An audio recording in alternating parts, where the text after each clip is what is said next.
darkness, my old friend, I've come to talk with you again, because a vision softly creeping left its seeds while I was sleeping, and the vision that was planted in my brain still remains within the sound of silence.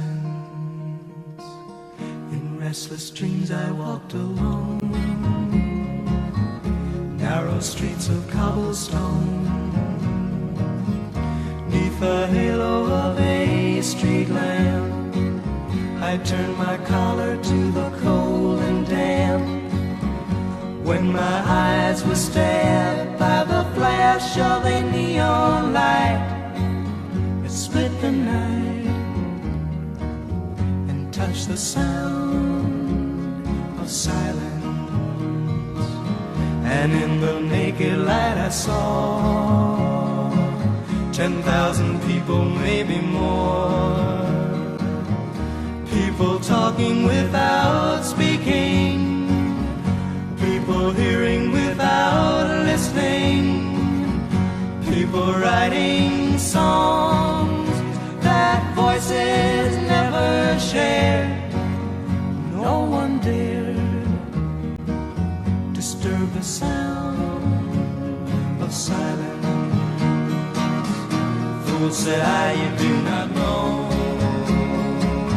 silence like a cancer grows. Hear my words that I might teach you, take my arms that I might reach you, but my words like silent raindrops fell and echoed in the wells of silence. And the people bowed and prayed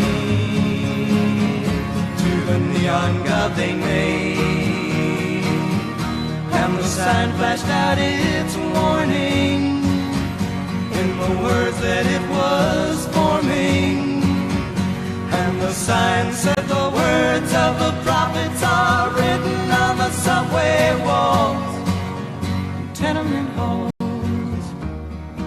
whispered the sounds of silence.